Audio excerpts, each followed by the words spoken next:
तो स्ट्रैटेजी लगेगी। अगर डीकोलोनाइजेशन दिखाना भी है तो स्ट्रैटेजी लगेगी, बिना स्ट्रैटेजी के नहीं होएगा। यहाँ पे पीटर स्वीडन बोल रहा है कि भाई make Europe great again, birth rate की बात कर रहा है। इसको पता ही नहीं है कि अब्राहमिक इकोनॉमिक्स ही वुमन को भेज रहा है, वो सारे काम करने के लिए मदर बनने के अलावा। हर एक चीज़ के लिए वुमन को प्रमोट करवाया जा रहा है, चाहे कितना भी फालतू वर्क हो। लेकिन मदर वाले के लिए कोई कोई एनकरेजमेंट या कोई पुश नहीं है, ठीक है? तो एक बार आपने वुमन के फर्टाइल ईयर्स वेस्ट कर दिए फालतू काम करवाने में, बजाय इसके कि बर्थ देके नेक्स्ट जनरेशन को संस्कार देके पोषित करके बड़ा करें, सही वैल्यू सिखा के। इसकी जगह फालतू टास्क में अगर आपने लगा दिया उनको, तो फिर काहे का नेशन? किस बात का नेशन? ज़रा कोई मुझे समझा दे ये चीज़ कि आप किस नेशन की बात कर रहे हो? आपको बचाना क्या है? जब फ्यूचर जनरेशन को बर्थ ही नहीं देने का है, तो आप क्या चीज़ बचाने की कोशिश कर रहे हो?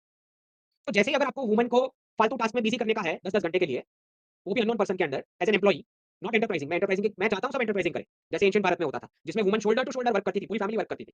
तब कोई अनएम्प्लॉयमेंट भी नहीं हुआ करता था, ठीक है? तो उस वो चाहिए मॉडल। पर अगर कोई जॉब को वर्क बोल रहा है और ये फालतू टास्क के लिए बर्थ रेट और नेक्स्ट जनरेशन का ग्रूमिंग खराब हो रहा है, तो आप समझ लो कि फिर आर्मी रखे क्यों हो फिर?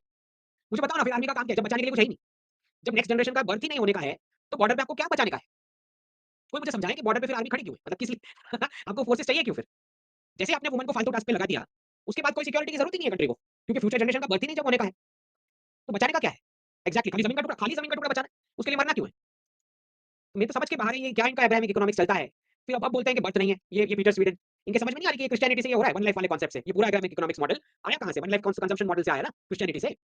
तो बर्थ रेट बढ़ाने की बात कर रहा है ये, बोल रहे टैक्स बेनिफिट दे दो, टैक्स बेनिफिट से बर्थ रेट बढ़ जाएंगे? लगता है आपको? जब आपने वुमन को ग्रूम ही किया है वो सारे फालतू टास्क के लिए, जो सबसे इंपॉर्टेंट वाला टास्क है उसको साइड पे रख के, तो फिर बॉर्डर पे आप क्या बचा रहे हो वो समझ नहीं आ रहा मुझे। नेशन बचाने का क्यों है? अगर बर्थ ही नहीं देने का है तो। इनके तो लॉजिक कुछ समझ ही नहीं आती है, क्या चल रहा है मतलब पिछले 30 साल से पता नहीं क्या ही चल रहा है। मेरे तो नहीं समझ आती, आपकी समझ में आए तो पता नहीं। You have